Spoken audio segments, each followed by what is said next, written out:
Hi, this is Kirby Anderson. Each day we take on the tough issues and provide a biblical perspective to them. The topics we cover are wide-ranging: apologetics, theology, prophecy, creation and evolution, intelligent design, marriage, family, child-rearing, the millennial generation, trends in society, politics, economics, business, religious liberty, the Constitution, public policy, foreign policy, military policy, tensions in the Middle East, abortion, homosexuality, pornography, sexual ethics, media, technology, history, and America's godly heritage.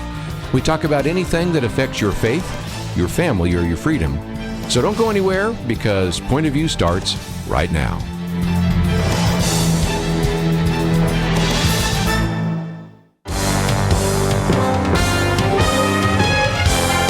Across America, live. This is Point of View.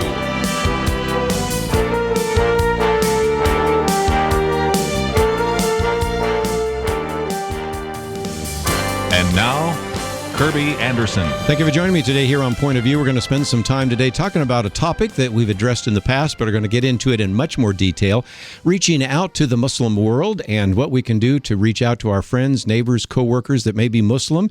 What's happening in the Middle East, I think you're going to really enjoy this program, and it's one where if you would like to join the conversation a little bit later, we'll give you that opportunity, 1-800-351-1212. If you'd like to watch the program, you can go to the Watch Now or Listen Now button on pointofview.net, because in studio I have with me Heather Mercer. She is the founder and president of Global Hope. She is a graduate of Baylor University, and many of you that are a little bit older might remember her story. If you can remember back when we had people like Dana Curry and Heather Mercer and others that were over in Afghanistan, taken prisoner by the Taliban and eventually rescued. You know who I'm talking about, and we're going to talk now about the outreach that she's had those many years, and an opportunity for you to maybe partner with us. So, Heather, thank you for joining us today here on Point of View. Thank you, Kirby. It's a pleasure to be here. As I said before, some people might remember the story, or we have this article that was in Christianity Today, how Heather Mercer's hostage stint turned into Global Hope. I'll tell the story for just a little bit, because for some of our listeners, that's really how the whole ministry of Global Hope began, right? That's right. Yeah, after serving in Afghanistan for what was a much shorter time than I had originally envisioned, I came back to the U.S. With my friend and partner Dana Curry, and she and I shared the story of what had happened in Afghanistan, our captivity and freedom. But after about 2 years of basically sharing that story full time, I realized I didn't want to share the same story for the rest of my life. And God hadn't set us free to come home and share that same story forever, although I do share it and I love to do so. Mm-hmm. But that there was a work that still needed to be done. There were still 1.7 billion Muslims around the world that had no access to the gospel. And so God returned me to that core calling and assignment, and that's what I've been doing ever since. Let's talk about that for a minute, because if people ever go to your office complex, you have some of the statistics, even on the walls, right, about how few missionaries we have to the Muslim world. Mm-hmm. Give us some of those facts and figures for a minute. Well, it's changed a little bit in the last 20 years. When I was in college and first learning about Muslims, there was only one Christian worker serving among every 1 million Muslims around the world. Yes. And I thought to myself, that's not okay with me, and that's certainly not okay with God. His heart breaks for that. And today, about 15 years later, there's just over 2 Christian workers serving among every 1 million Muslims. And I think that's an amazing leverage point on someone's life. How would we like our life in exchange for almost 500,000 Muslims? So 88% of Muslims today have never met a follower of Jesus. Isn't that amazing? So each of us in our own faith journey had an encounter, most likely with someone who loved Jesus, and that's how our life was changed. So how can we expect them to know and to hear and to respond to the message without ever knowing a follower of Jesus? Well, and it seems to me that that's one of the things that might be an action point. I'm hoping that by the end of the program, people will go to your website. We have a link there to globalhope.com and find out a little bit more. I'm hoping that some will even think about whether or not they might be one of those missionaries. They might follow in the footsteps of Heather Mercer, make a difference. But whether you go to Iraq or Afghanistan or Somalia or Sudan or Egypt or Turkey, we all have Muslim friends around us. So somewhere along the line, I'd like to spend a little bit of time, maybe a little later in the program, talking about how we witness to our Muslim friends, because you don't have to be a missionary anymore. The Muslim world has come to us. If some of them accept Jesus Christ, they then go and share that with others in their home countries, don't they?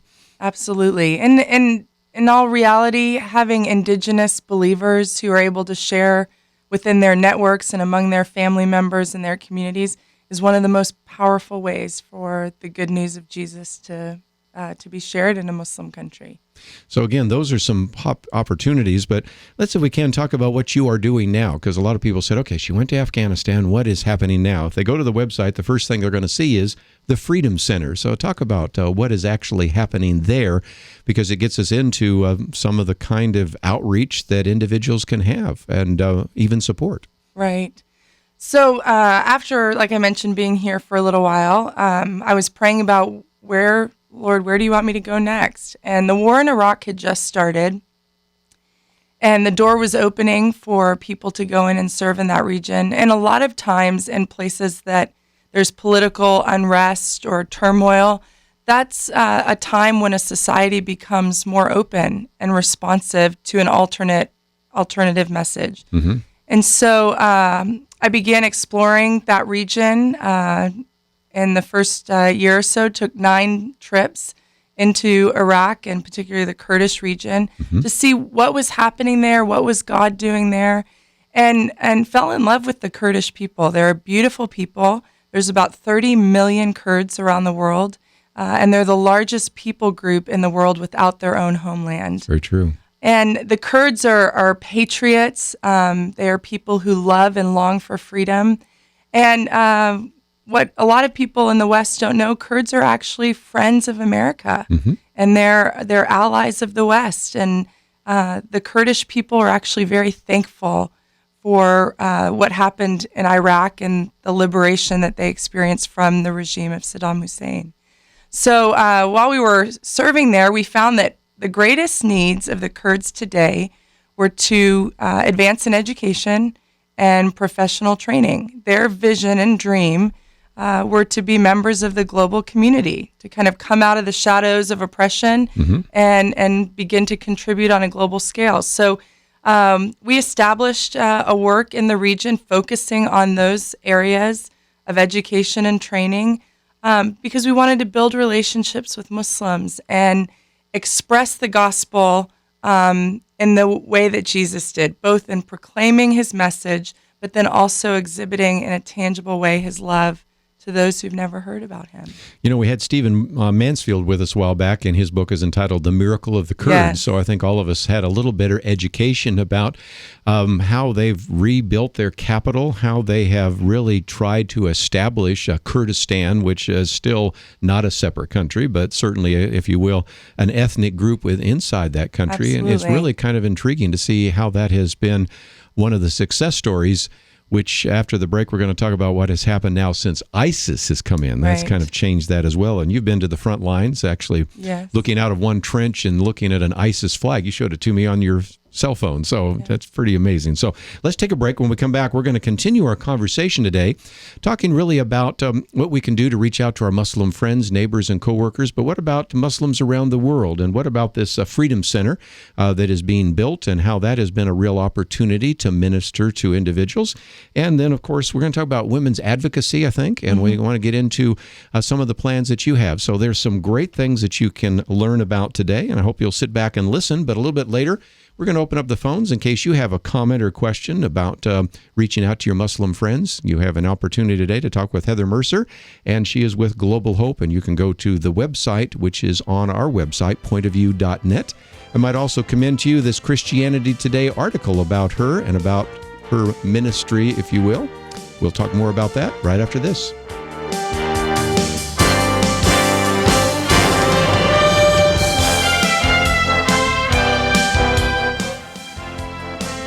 You're listening to Point of View, your listener-supported source for truth. Privileged to have in studio with us today Heather Mercer, and she is the founder and president of Global Hope, talking about how we can reach out to our Muslim friends and really what is taking place in the Middle East.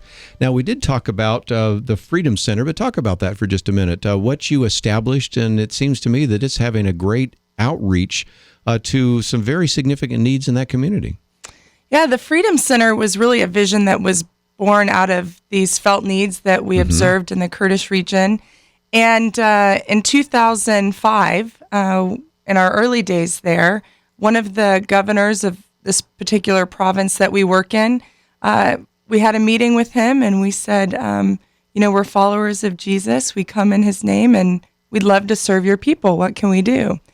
And he said, would you come here?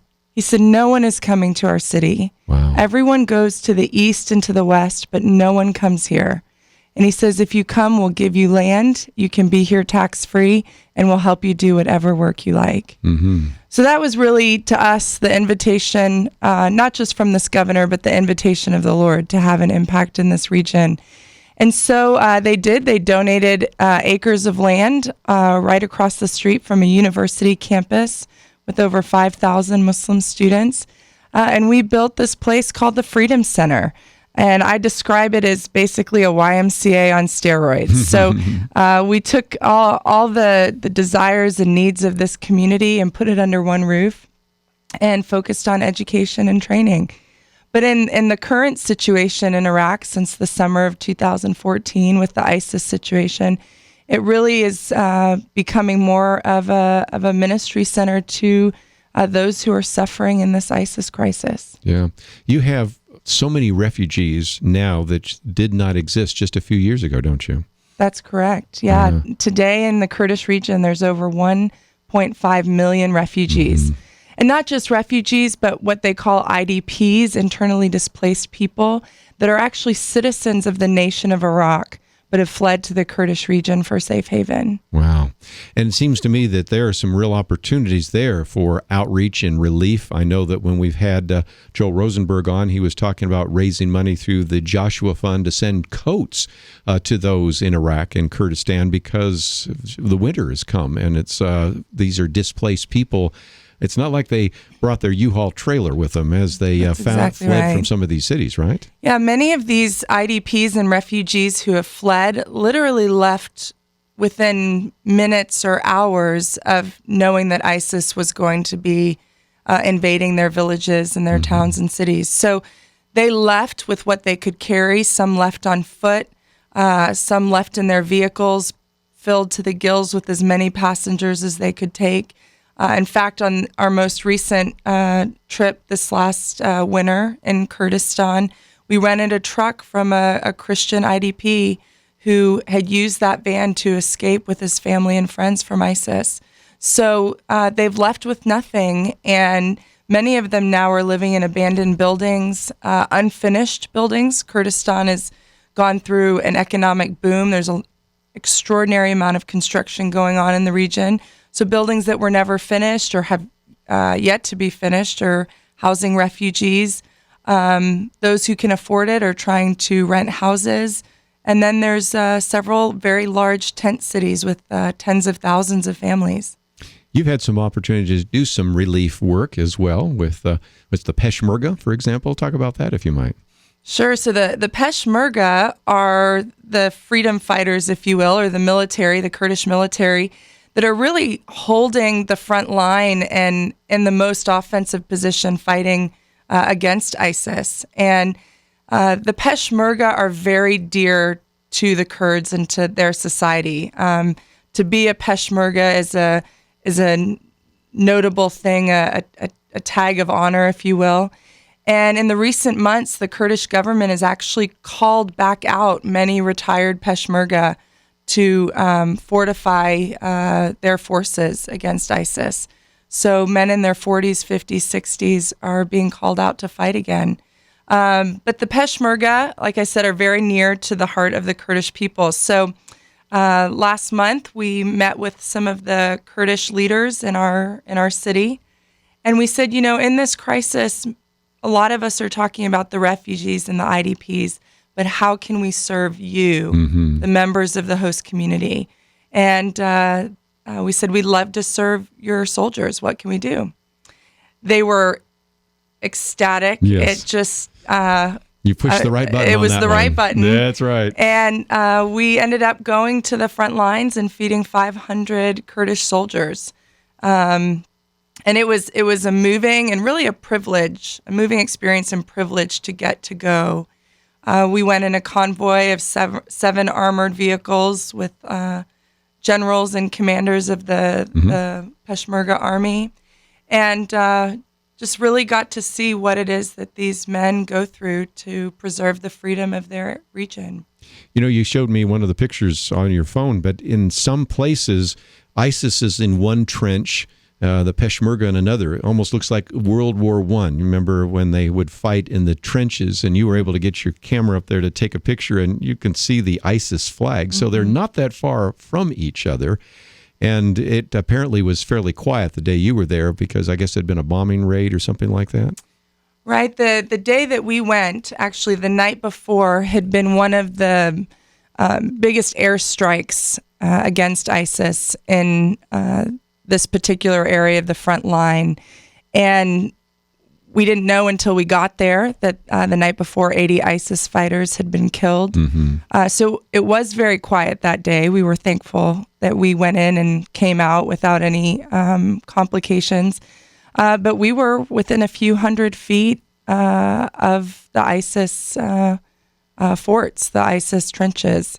And it is very old school in some ways. They just bring in a bulldozer and dig in the dirt, make a dirt wall high enough to cover the tallest man, and build little sniper forts, and that's where they shoot. That's just amazing. When you were there, though, of course, you were kind of the heroes of the day because they don't have that many people, especially from something like the Freedom Center, just drive up and feed them. And in some respects, that's opened some doors for you, hasn't it? It really has. And it's because the Peshmerga are so dear to the Kurdish heart that it's said to the Kurdish community, we love what you love and we care about what you care about.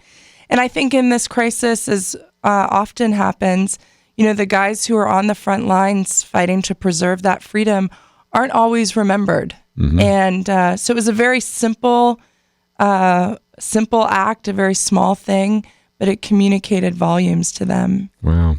While we're talking about ISIS, you have also had a chance to talk with some women that were taken by ISIS. That's right. And were basically going to be sold into a sex slave type of arrangement, right? And some of them been able to escape. And these, we met with 3 Yazidi girls who had been taken captive by ISIS and were actually being held in a home and trafficked until they bravely escaped and took their freedom in their own hands.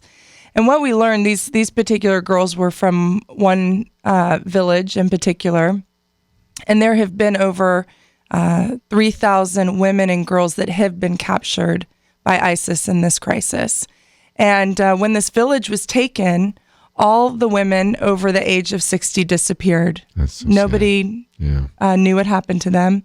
All the men over the age of 16 were executed. All the women with children were taken to a city called Talafa and basically being used as human shields. And then all the girls up to about age 25 were taken to a home in Mosul and basically were traded between ISIS members as spoils of war. And so it's a very, very serious situation, a very sensitive situation. But we are intentionally and purposefully seeking ways to help rescue these girls from the violence that they're in and establish programs that can help restore and heal them through very serious trauma. We're going to take a break, and when we come back, we'll give you a chance to join the conversation, 1-800-351-1212. That leads to our conversation afterwards about the women's advocacy program that you're talking about, and also kind of your vision for the Freedom Center and what you want to do. So there is a lot to still cover, but if you would like to join our conversation today, perhaps you have a comment or a question, that number is 1-800-351-1212. If you go to the website, pointofview.net, you'll find a link there to globalhope.com, or you can go there directly. Also have more information about Global Hope, about Heather Mercer, as well as one of the articles that we mentioned here that might be something that you might want to read. You might want to put it on your Facebook page and start a conversation and educate some others about the things you're learning today here on Point of View. Let's take a break. We'll continue our conversation with Heather Mercer and you, 1-800-351-1212. We'll have that right after these important messages. And now, here again is Kirby Anderson. Thank you for joining me today on Point of View. We're going to spend some time continuing our conversation with Heather Mercer, but if you'd like to join us, 1-800-351-1212. She is the president of Global Hope, and before we get back into some of the conversation, this is a time when we usually like to encourage our listeners to get involved. And in this particular case, as they click on your picture there, they can scroll down to your website and see there is an opportunity for people to connect up with you through Global Hope. Talk about what they can do to actually help you out and to maybe advance some of the things that you're trying to accomplish there in Kurdistan. Yeah, absolutely. Well, this is definitely a critical hour in the history of the Middle East and the history of the Iraqi people. So we are focusing in 5 areas primarily in this crisis.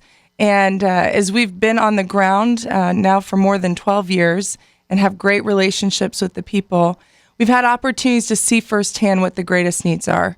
And so among the refugee and IDP communities, one of the greatest needs is for kids to go to school. Mm-hmm. They're not able to register within the local school system because they're not indigenous to that area. Wow. So there are no schools for refugees, and the private schools they can't afford. So we'll be opening a school in the Freedom Center for these refugee kids. So there are opportunities to sponsor children to go to school.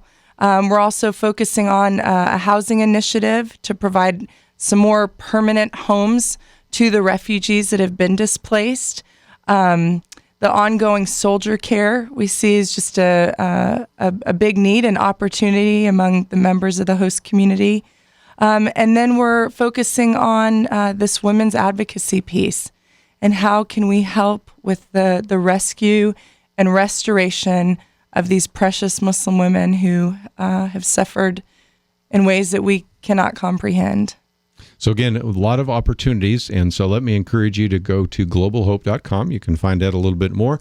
And I love your idea of sponsoring a child. I've done this through World Vision and through Compassion International, but people could do that through Global Hope. Absolutely. There are ways for people who would like to give monthly, who would like to get involved in a one-time capacity.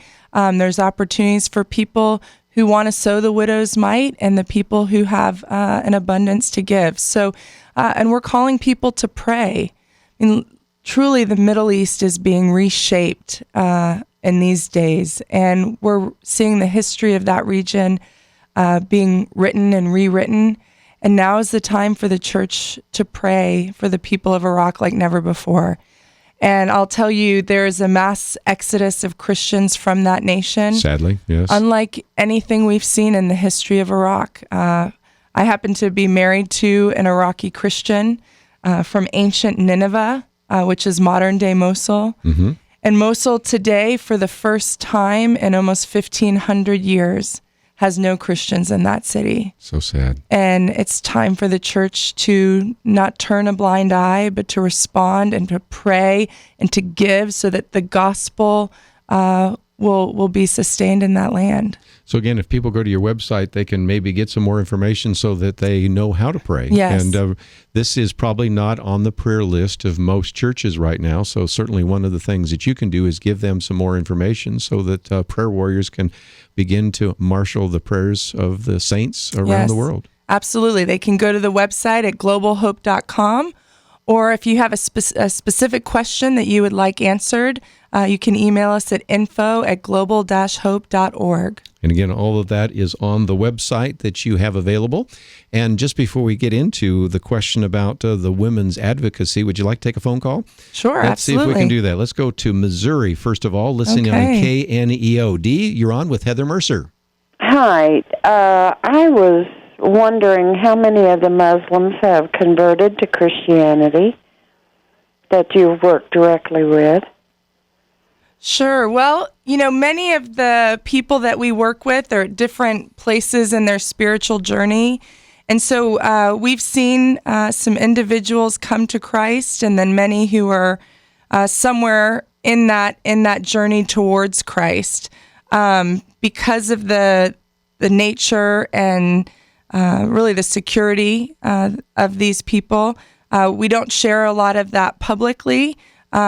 But we're sharing and praying for people every day, and people are seeking, especially in this time in the history of the Middle East.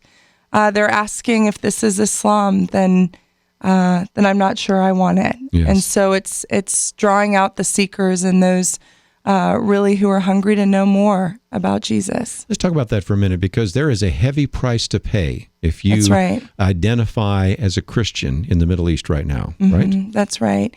And, in different countries, some of that persecution's top down, and other places it's bottom up. In the context that we're in, the persecution really comes primarily from family members, immediate family members, extended relatives, more than from the political structure itself. And for someone who is a Muslim who's seeking Jesus, in many cases they'll do that in secret until they really have a structure and support system that will allow them to boldly proclaim their faith. Certainly. And we hear about the dreams that some of them have. And of course, they've also had a chance sometimes to hear various broadcasts, see various tracks and things of that nature. Absolutely. But that kind of brings us to something else in terms of the impact that is having, because as we pointed out, there's a price to pay, but at the same time, there's just a dissatisfaction that a lot of Muslims have right now with Islam. They look at ISIS and say, if that's what Islam is, I feel uncomfortable. Now, a lot of Muslims make their case that that's not like this. That's exactly frankly, right. we even have people in America right now. I did a commentary, said, ISIS is no more Muslim than I am. Well, I'm not so sure about that. But that dissatisfaction may be working in our favor from a possibility that those who would never have thought about Christianity are seeing a real difference between how Muslims are treating them and how, say, Christian groups are treating them. That's right. True? And actually, just a story to illustrate that. One day I walked out of my front door and was taking a taxi to the capital city of Erbil. So I had a bit of a taxi ride, over an hour and a half. And my taxi driver, of course, wanted to know where I was from. And I said I was American. And I started to speak in his language, in Kurdish. And so he was surprised that I, as an American, knew Kurdish. And anyways, we were talking. He said, well, tell me why. Well, first he said, are all Americans Christians? And I said, well, there's a lot of Americans that are Christians culturally. I said, but not all Americans really follow Jesus in the way that Jesus taught. And so I took it back to the person of Jesus, moved it away from Christianity as a religious system, but talked about the person of Jesus. And he said, well, it seems to me that Christianity is just for the West. And I said, no, the message of Jesus is for you as well. I said, he was one of you. He lived in a place and in a time that looked very much like where we are right now. And so we continued the conversation, and he said, my father fought for the Iraqi army during the Iran-Iraq war. And he said, as a little boy, I wondered how we could all be fighting a war against each other in the name of Islam and in the name of God. And he said, if that is Islam, then I don't want it. Wow. And he said, when I look at Muslims, he said, they kill each other. But when I look at Christians, they love each other. So he said, Jesus, these are his exact words. He said, so Jesus must be right. Wow. And as we pulled up to my destination, I had shared the full gospel with him. I talked about how when I met Jesus, he set me free from sin and shame and made my black heart clean. And the two of us just wept in the car. And I said, when you go home, you can ask Jesus to come and make your heart clean. And so when we talk to Muslims and share with them, it's in that way. It's highlighting the person of Jesus, his word, his truth, and really trying to move away from what they understand as an institutional type of religion. Oh, very good. I am so glad you shared that story. We have to go to another one of those mandatory breaks. So when we come back from the break, I do want to ask you a little bit more about the idea of women's advocacy. And also we'll see if we can take at least one more phone call, because you certainly have generated some questions. And I appreciate, Dee, you set us on a very good course to find out a little bit more about that story. But we need to take a break. If you just joined us, we're talking with Heather Mercer. She is the president of Global Hope, and it's an organization you need to know more about. And we have a link to the website there. We have an article that appeared in Christianity Today about how Heather Mercer's hostage stint turned into Global Hope. So it'll tell you a little bit about her story, but also about the current story and about the Freedom Center. And I want to encourage you to consider what you might do to help sponsor the school or the housing or the soldier care, or what we'll talk about in just a minute, the Women's Advocacy Program. And we'll also see if we can slip in at least one more phone call. All that coming up right after these important messages.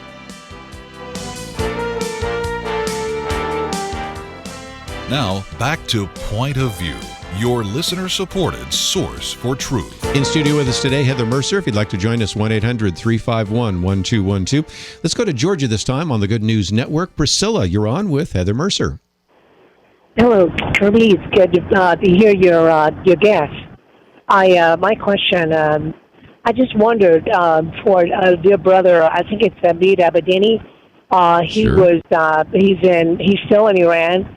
And I wanted to find out, how do you share the gospel in a closed society like that? Are you stealthily sharing the gospel? I mean, how are you doing that?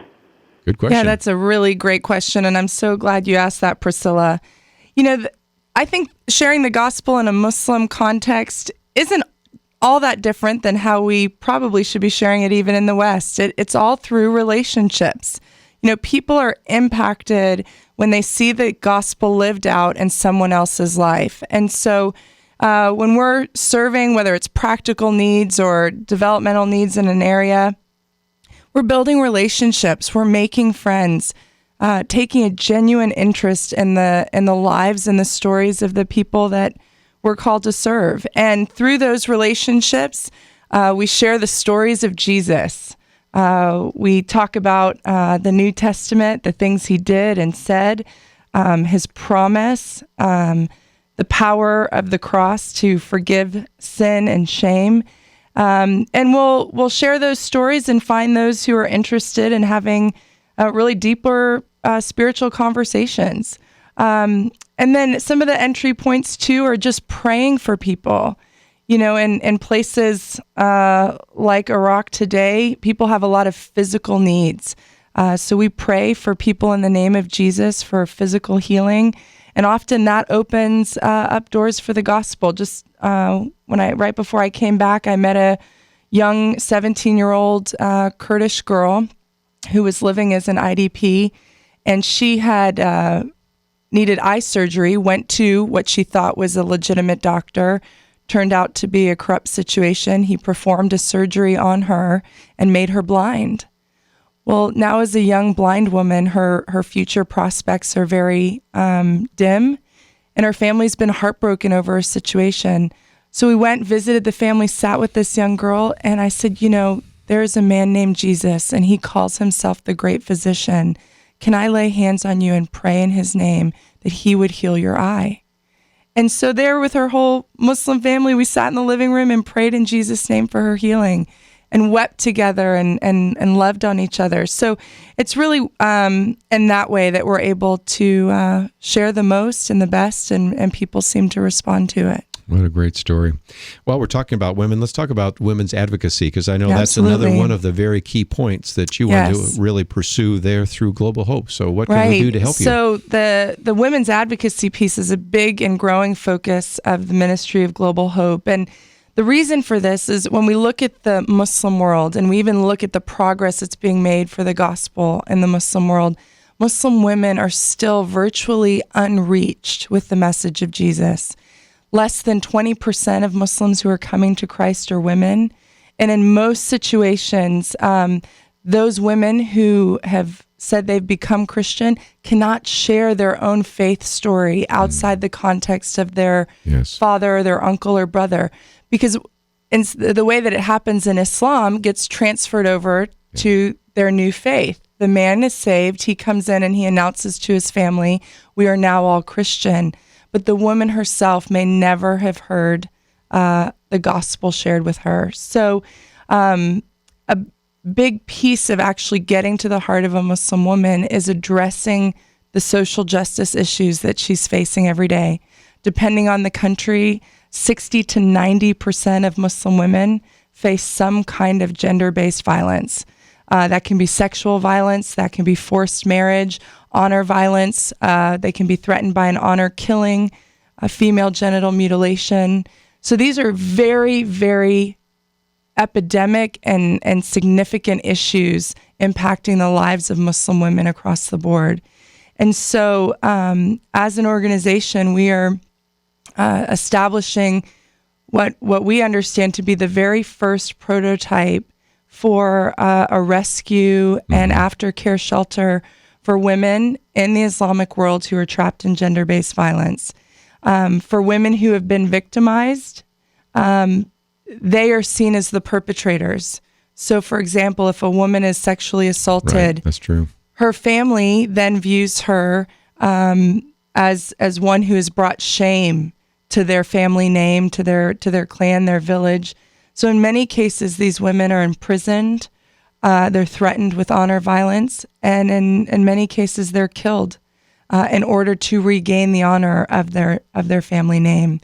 So these women who are in these situations have no place to go. Yes, there's not a judicial governmental system there to support them at all, and their families, the people who would be their support system, are actually the ones who are perpetrating the crimes against them.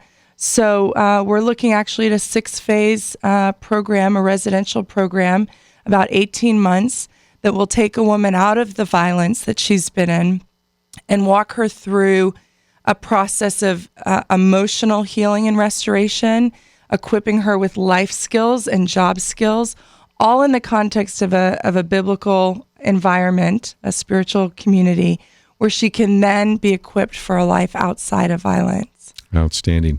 Let me just mention that in your website there, you have a way for people to get more information, info@global-hope.org, or of course the link's right there, so they don't even have to memorize that because it's all right there. But it's just a way for people to joint venture with you. And just before we run out of time, let's talk about that. They certainly can be praying for you. They could maybe sponsor a child. They can support you. They might even consider going with you. I know that primarily we would hope that there would be long-term missionaries, but even there could be opportunities for short-term mission work, couldn't there, for these kinds of outreaches? Yeah, there's lots of opportunities for people to serve. And for those who are interested in participating in short-term capacities, those opportunities are usually more practical in nature, doing distributions, meeting felt needs within the community. And then for those who are interested in serving long-term, we want to know who you are and where you are and see how we can help equip and train you for that calling that God has on your life. Well, I appreciate you sharing this vision, and I appreciate the good work that you're doing through the Freedom Center, and I hope that we can maybe have you on the program a little bit later to hear some of those stories. But thank you for sharing some of those stories. Thank you very much, Kirby. Just incredible. Just about out of time, but let me mention that we do have some ways in which you can connect up today. So let's encourage you, first of all, to go to the website, pointofview.net. As you go there, you'll find a couple of things. First of all, you'll find the information about Heather Mercer and, of course, Global Hope. While you're there, we also, of course, have videos that we encourage you to watch, and the most recent one is on human trafficking, something sort of we related to. This is one we've produced, and it will give you some action action items there to take, and maybe you might want to watch that video. Click the share button, put it on your Facebook page, maybe start a conversation. We do have a take action section as well, and we also, of course, have my daily commentary under the viewpoint section, so all of it available at the website pointofview.net, and I hope that you'll take the time to find all those resources, use them effectively, and take the time to connect up with everyone that we will be talking with today. Again, Heather Mercer's website is there. We have the article from Christianity Today, and then our guest in the second hour, Paul Copan, we're going to be talking about some of his books and giving you a chance to ask all sorts of questions that I know you have on your mind about how to defend the Christian faith. We're really dedicated to helping you articulate a biblical view as well as know how to defend a biblical worldview, and that's kind of the mission of Point of View. So visit the website pointofview.net. If you would like to listen to this again, don't forget you can click on that button and get a podcast. You can watch it, you can listen to it. Most importantly, you might share it with some other friends so that they know more about what God is doing in the Middle East. Let's take a break. We'll come back with more right after this. And now, Kirby Anderson. Going to spend some time today talking about Adam and Eve, and this is not a small issue indeed. A number of years ago, when I was the president of the International Society of Christian Apologetics, we did an entire conference on, do we believe in a historic Adam? Because if you don't, then it changes everything in terms of your perspective about the Bible, about theology. Some people want to say, well, I only believe what Jesus has to say. Well, Jesus talked about a historic Adam and Eve and about a Noah and a Jonah, and Paul talks about an Adam, and yet some people say, well, we believe in theistic evolution, and so there wasn't just an Adam, but there was sort of an Adam-like individual that eventually evolved into a human being. So it's not a small issue, and that's why we're going to spend an entire hour today working our way through this new book, Searching for Adam, Genesis and the Truth About Man's Origin. Now, we're not just going to look at that. We're going to look at the issue of human anatomy and some of the things which show that human beings are unique from other animals, and we're certainly going to spend some time talking about how this relates to Scripture and science. So I think you really want to kind of sit back and listen, but a little bit later we'll give you a chance to ask questions as we open up the phones. Dr. Terry Mortenson is with us. He earned a Master of Divinity from Trinity Evangelical Divinity School and a PhD in the history of geology. He also has lectured on this creation evolution controversy in 25 different countries. Before he actually joined with Answers in Genesis back in 2001, he spent 26 years with a group called Campus Crusade for Christ, which you're very familiar with, and he brings just a wealth of information to this and is the editor of a series of essays here that I think are going to really help you understand this issue of Adam. So, Dr. Mortenson, thank you for joining us today here on Point of View. Good to be with you, Kirby. I appreciate the good work that you've done. This was a monumental task, wasn't it, to bring together the different writings, the footnotes, and all of this. It's a very significant book. And if you would maybe indulge me for just a minute, talk about why it's so significant for people to know about a book that's 500 pages written by all these different scholars.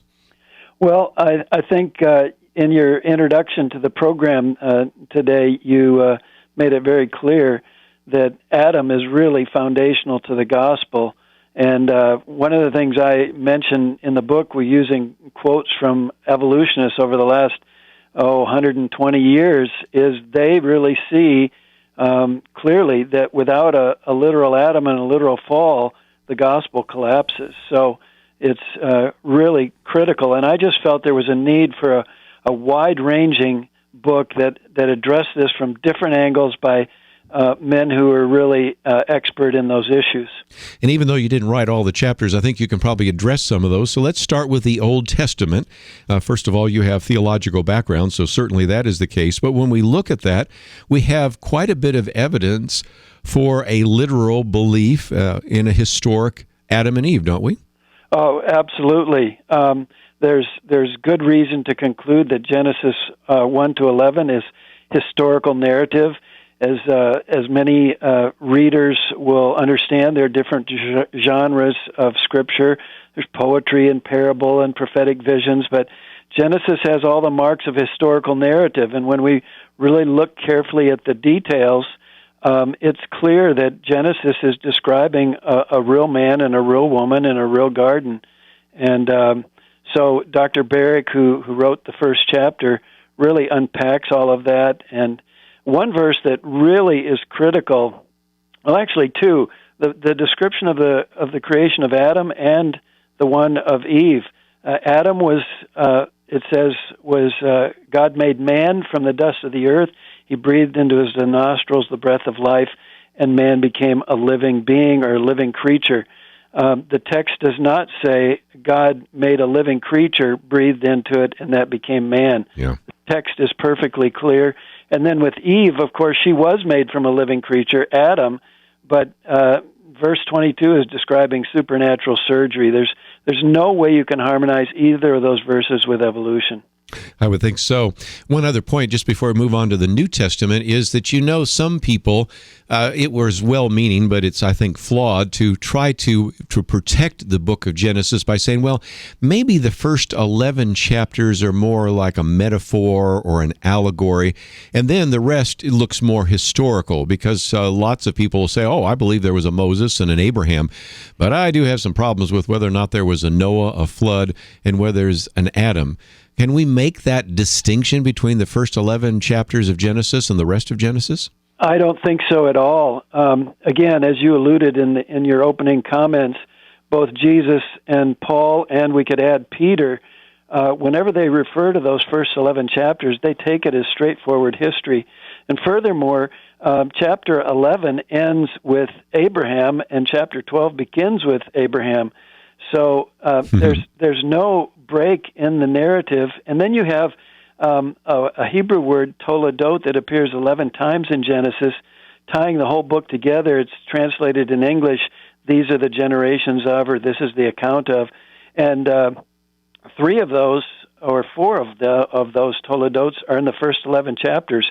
So it ties the whole book together as a historical account.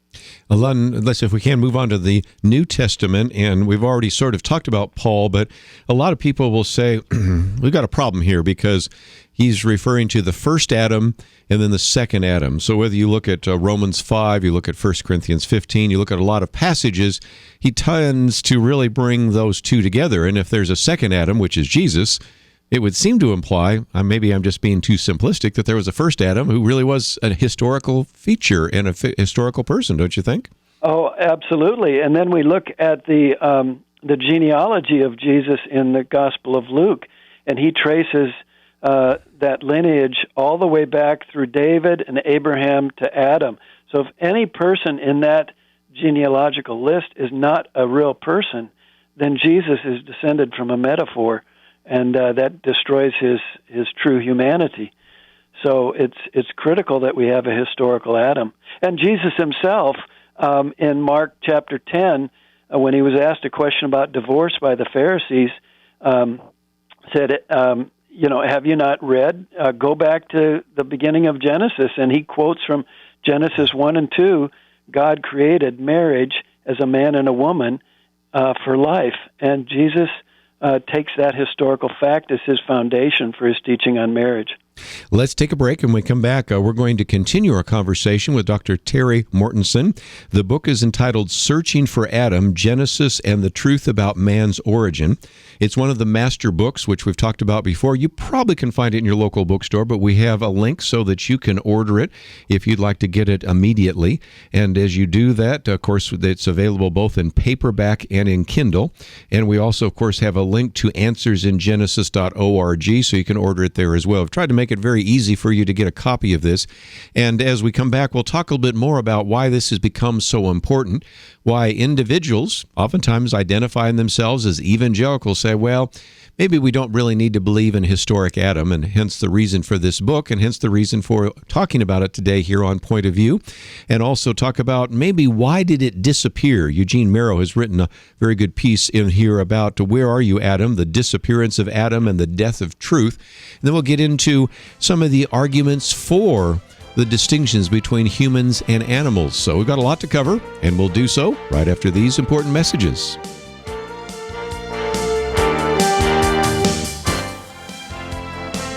You're listening to Point of View.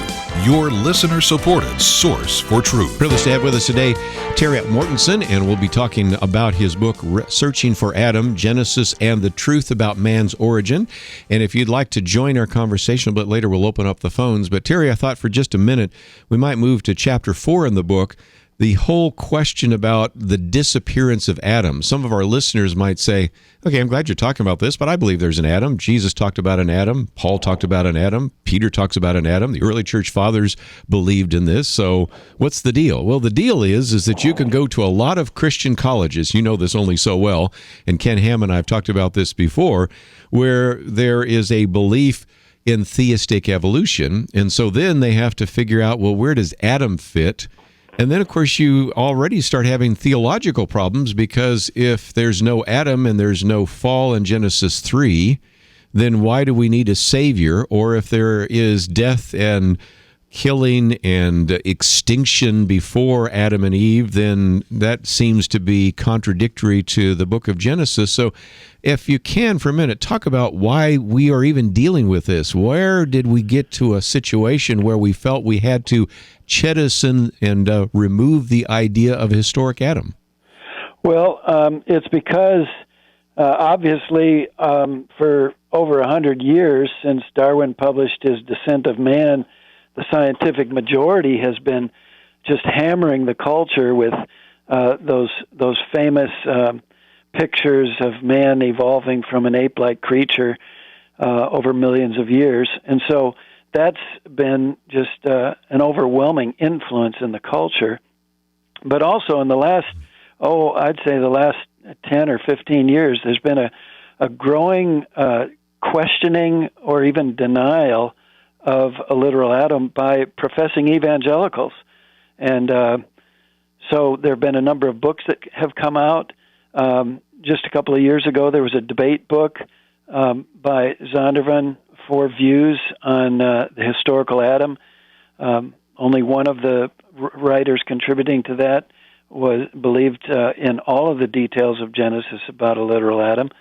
And then I was just at the annual meeting of the Evangelical Theological Society, which met in San Antonio this year, just before Thanksgiving.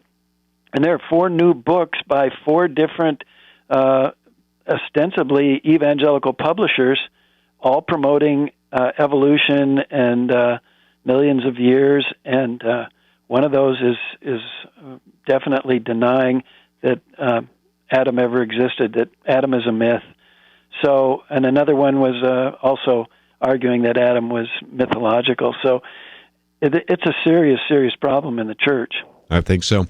Let's look at some of the theology and then the science. Now, your chapter, When Was Adam Created, really deals with that issue, because we've already sort of talked a little bit about whether or not the first 11 chapters are historical, but it also brings up a major theological issue.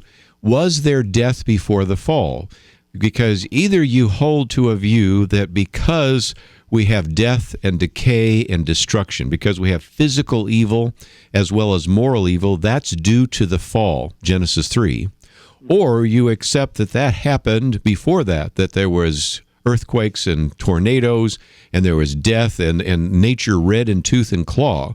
And so you have a major theological issue if you don't believe that there was a historical Adam and Eve and a historical fall, don't you? That's exactly right. And one of the things that, one of the ideas that's very prevalent in the church today is that the only thing that really happened at the fall was that man died spiritually. But that is just not what Genesis 3 says, and it doesn't fit with what Romans chapter 8 says, which talks about the fact that the whole creation is now in bondage to corruption, waiting to be set free and liberated.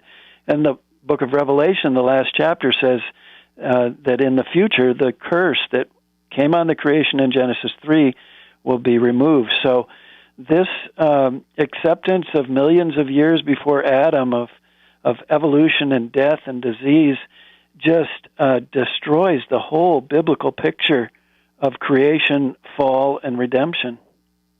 let's, if we can, get to another aspect. So we talk about the fall. Let's talk about the other pack. We so often on this program talk about the fact that human beings are created in the image of God, and so they're image bearers. If you believe in theistic evolution, then you have to say, well, somewhere one of those apes, one of those pongid apes, maybe the Neanderthals, maybe Australopithecus or something, maybe God supernaturally gave them a soul, which is difficult to say when that would take place. So don't we also, as you talk about in chapter 7, have to address Adam and this whole issue of the image of God, don't we? Oh, absolutely. And, we see in our culture and in Europe court cases about giving the same legal rights that humans have to chimpanzees and others. Now, thinking with a biblical worldview, we would never want to advocate misuse of animals and cruel treatment of animals, but it is critical to the biblical worldview to understand that man is not simply an animal. Man is distinct and unique, and that informs our understanding of our relationship with the non-human world, as well as our view of man, of the sanctity of human life, of how we deal with people who have physical disabilities. It plays out in graphic way in what we've seen in Nazi Germany and in the eugenics movement and the whole abortion movement. So it's critical to have a real grasp of the unique image of God in man. Again, talking with Dr. Terry Mortenson, and the book is entitled Searching for Adam, Genesis and the Truth About Man's Origin. We've looked at some of the theological issues. We'll start, just before we take a break here, looking at some of the scientific ones. And one of the questions I'm sure, Terry, people have is, well, what about these ape-like creatures? I just alluded to a few of them. Zinjanthropus, Australopithecus, Neanderthal, some of those. And in Chapter 8, there are some very helpful diagrams, which are hard to kind of show on television or even in radio, because you really have to kind of look at them in some detail. So that's why getting a copy of the book helps. But again, how about this? Because do we have fossil evidence that shows that human beings indeed evolved from these ape-like creatures? Well, the simple answer is no. And Dr. David Menton wrote that chapter. He was for 34 years professor of human anatomy at Washington Medical School in St. Louis, and he has done extensive study on the claims of evolutionists and looked at the fossil evidence himself from the published literature. And in his chapter, he goes through, he helps lay down some basic principles to help readers when they go to the natural history museums to know what to look for to spot the deceptive artwork in comparison to the actual fossils and that kind of thing. But then he also goes through every one of the creatures that are displayed in a traveling presentation that's going to public libraries all across America, promoting human evolution. And he just goes through each one of them and shows they're not really what the evolutionists are claiming. They're either fully ape or fully man or imaginary creatures. Let's take a break, and when we come back, we'll try to answer the question about, what about Neanderthal man and Neanderthals? Marvin Lubenow, who's been on the program with us, it's been years since he's been on with us, is the author of that particular chapter, and then we'll get into some of the DNA evidence and a variety of other issues, and also talk about its implications. Because if you do believe in evolution, if you do believe in survival of the fittest, if you do believe in, as the subtitle of Origin of Species talks about, favored races, does that not lead to racism, eugenics, maybe even genocide? I think that it does. We'll talk about that.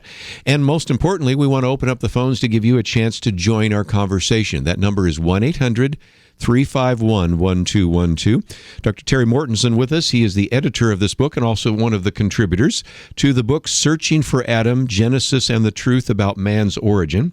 We have a link to answersingenesis.org. You don't have to know how to spell it. All you have to do is click on his picture. That will take you there and find some great material that you can use based upon some of the good work at Answers in Genesis. Might also mention that as you go to the website, we have quite a bit of other information. We have my commentary today. We also have a video for you to watch. And don't forget, we've been encouraging you to join with us in our trip to Alaska. Penna Dexter, Kelly Shackelford, their families will join me and my family and you, and we really hope that you will join us there. Matter of fact, one of the topics we will address on the cruise is the issue of design, intelligent design, creation, and some of that, as well as many of the political issues we discuss every day. So I hope that you'll join us. It's an opportunity for you to spend time with the people that are part of our roundtable discussion, and it's also an opportunity for you to join with us as we explore the wilderness of Alaska. We're looking forward to it. So again, take the time to click on that button and get a brochure and make a decision, because we'd love to see you. We'll be right back. And now, here again is Kirby Anderson. If you'd like to join our conversation, 1-800-351-1212. Privileged to have with us Dr. Terry Mortenson as we talk about the book that he is the editor and contributor to, Searching for Adam, Genesis and the Truth About Man's Origins. 1-800-351-1212. Terry, let's jump over to chapter 10 for just a minute, because it relates very much to one of the questions our callers have about genetics and this idea of mitochondrial DNA. So let's go to Texas first. KAVX Clyde, thank you for joining us today here on Point of View. Hi. Several years ago, I read in a scientific journal that all mitochondrial DNA had been traced back to a woman in Africa. They said about 100,000 years ago, and I was wondering, isn't that kind of a proof of an Eve?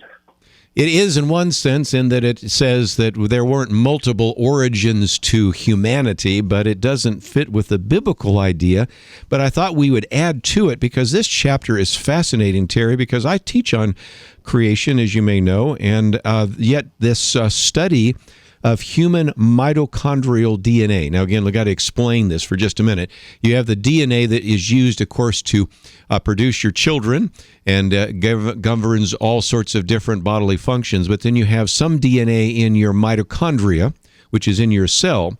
But people have used that, and of course the secular scientists all acknowledge that there's an Eve, but they put it in quotes. They don't mean a biblical Eve. But if you look at some of the research that is documented by Nathaniel Jeeson and Jeffrey Tompkins, the prediction for evolution in terms of the DNA differences for evolution and the prediction for what a creationist would say show that the actual evidence actually seems to be a much better argument for creation rather than evolution. Explain, if you might.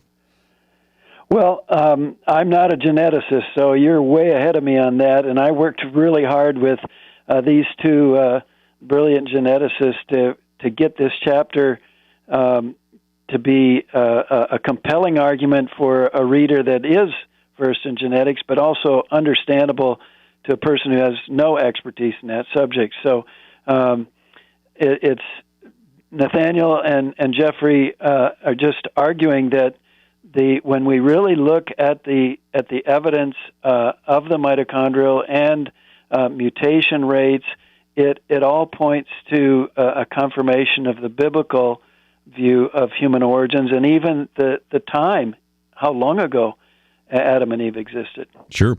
And again, the argument, and it's a simple one, really, if you think about it.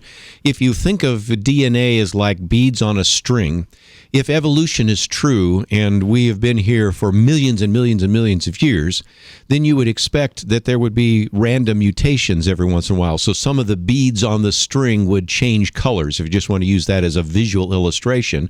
And if indeed you see that very few of those beads have changed, you say, well, that looks like arguments, first of all, for creation, and second of all, arguments for a young Earth. And so they do that not just for human DNA, which Clyde was talking about, but they do it for fruit flies and fleas and roundworms and all sorts of things. In other words, if you didn't know there was a theory of evolution, and you were just looking at the DNA, in other words, you were a molecular biologist, Terry, you would say, there sure seems to be a lot more evidence for design, a lot more evidence for a recent creation, though a flawed one because mutations came about after the fall, we would believe.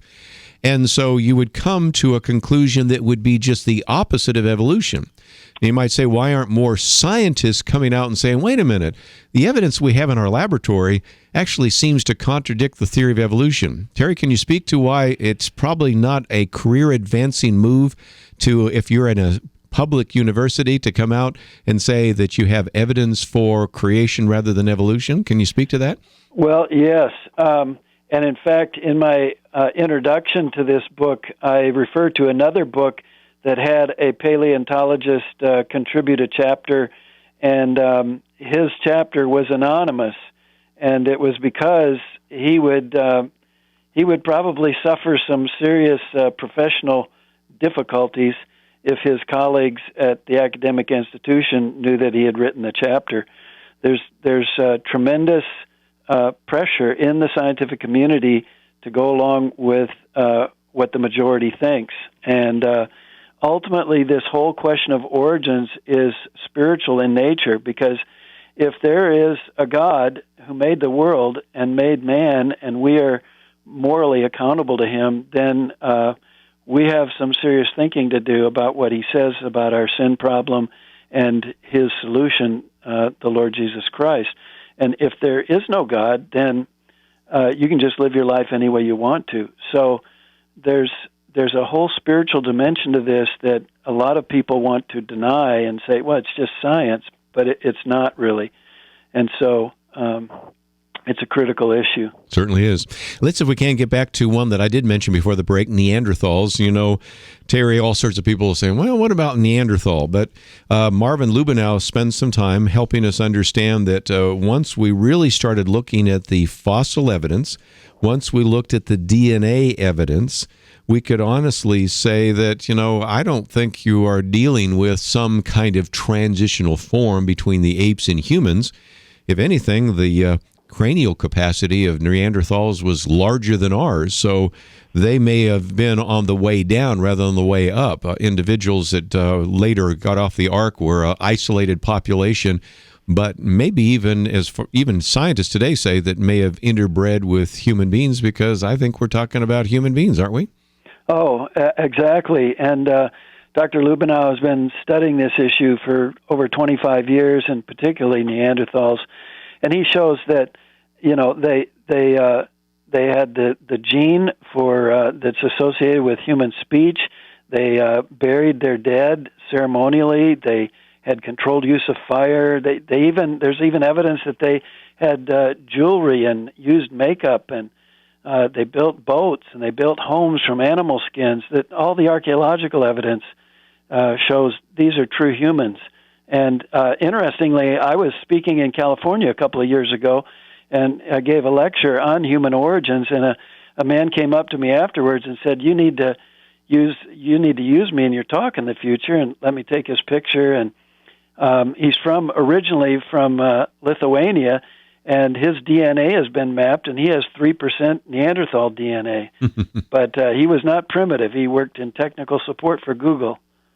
Yeah, if nothing else, I've always said that if you put a Neanderthal man in a suit, probably no one would pay attention to him unless it'd be a football recruiter. It looks like he'd make a great middle linebacker in terms of the way some of them were built. But other than that, let's, if we can, maybe answer before we run out of time here in this last half hour, this so what question. A lot of people say, well, it's really nice to know about Adam and Eve and all that. But there is a very significant concern that if you accept evolution, then you begin to, maybe like Darwin, accept the fact that there were superior races. So isn't it at least possible, and haven't we seen this in our culture, in our history, that sometimes evolution led to racism, evolution led to eugenics and the idea of certain favored races? I know Dr. Jerry Bergman writes about that in your book, and it seems to me that there are some consequences to an evolutionary worldview, aren't there?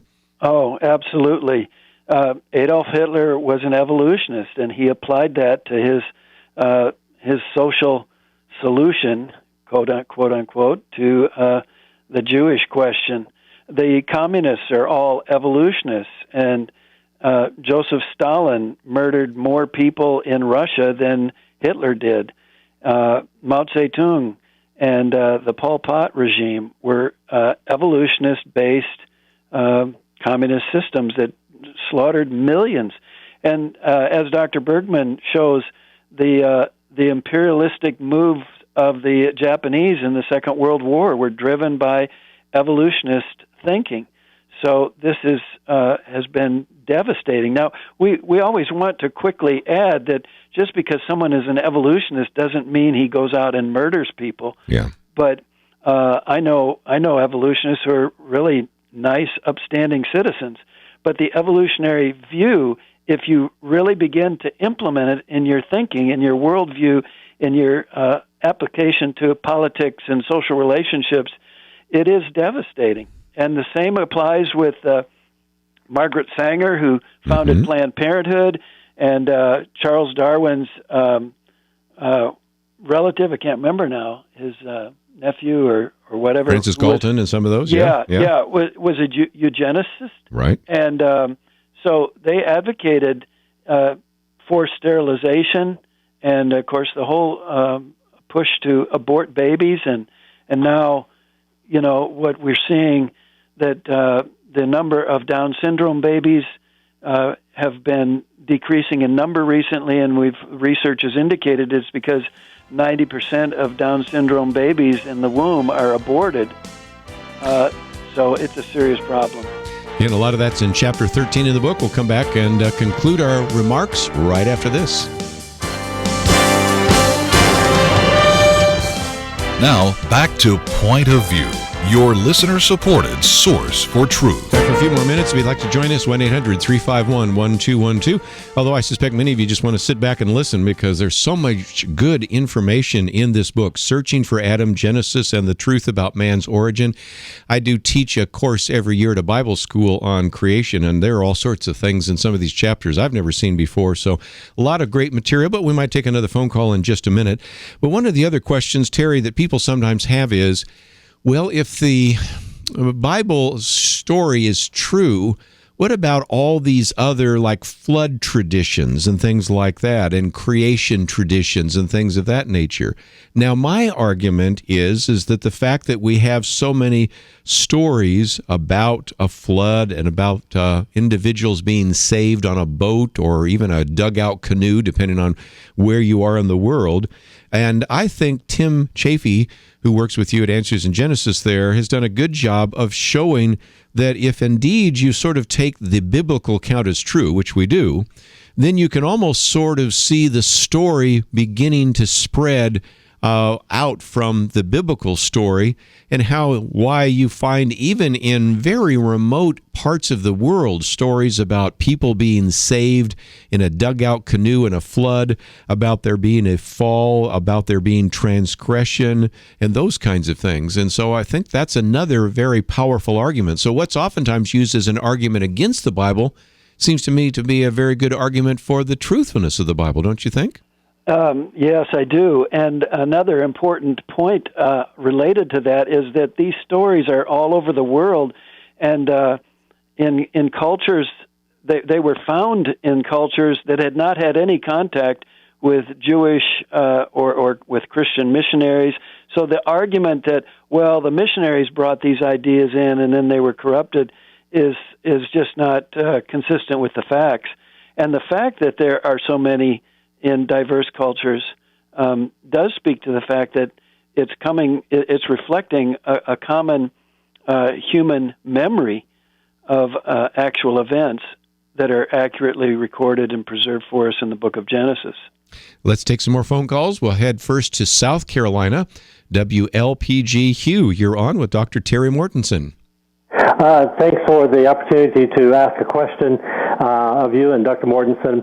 In Genesis 1, of course, 1 and 2, the comment about the earth being formless and void. And question for Dr. Mortenson, I'm not sure. I understood from my seminary trainings that verb was could also be translated became. And if that is true, and I need to check back with some of my Hebrew scholarly friends and pursue that, but in Isaiah 45:18, it says, for thus says the Lord God, who created the heavens, He is God, who formed the earth and made it. He established it and did not create it a waste place. And that word waste place, tohu, is the same Hebrew word that's used back in Genesis 1. There are two words in Genesis 1, tohu wabohu. And the fact that Isaiah says it was not created a waste place, Genesis 1 says it was or could be, became a waste place. The question that I have is, when Satan was cast out into the earth, we understand obviously before the Garden of Eden scene, and thus, in my thinking, perhaps the darkness of physical and also symbolic that covered the earth, into which God brought light, of course, in the six-day creation process, in which I believe. If Satan was cast out since Satan was cast out into the earth, it seems to me that could have caused great catastrophic events on the globe, geological, etc., and something of magnitude that we could not even imagine, and that scientists could be only judging the appearance of age and not the real age. And if we have the ability to antique and make things look aged when they aren't, and lots of other things can be done. You bring pressure to coal and make diamonds, supposedly. I can't help but believe that Satan being cast out into the earth caused all sorts of calamities on the earth. And when Isaiah says that it was formed to be inhabited, that could it have been inhabitable at the moment of its creation? God had not yet made man, but it was made to be inhabited and was inhabitable, and Satan's being cast into the earth brought all sorts of destruction. If there were plants and animals on the earth that was inhabitable, then you've got possible coal and oil reserves already there, as well as the flood itself. So only got a few minutes, so again, it deserves an entire program. But again, the fall of Satan and the issue of the appearance of age. Terry? Yeah. Well, let me just say, if you look in English translations, they don't translate that Hebrew word became. It's always was. And the best book for you to read on that is a book by Weston Fields called Unformed and Unfilled. It's a very thorough critique of the gap theory. It's just biblically not defensible. And as far as the fall of Satan, I would encourage you to look at Ezekiel 28, which also refers to the fall of Satan. Most Bible scholars agree. And it clearly indicates that Satan was in the Garden of Eden in an unfallen state.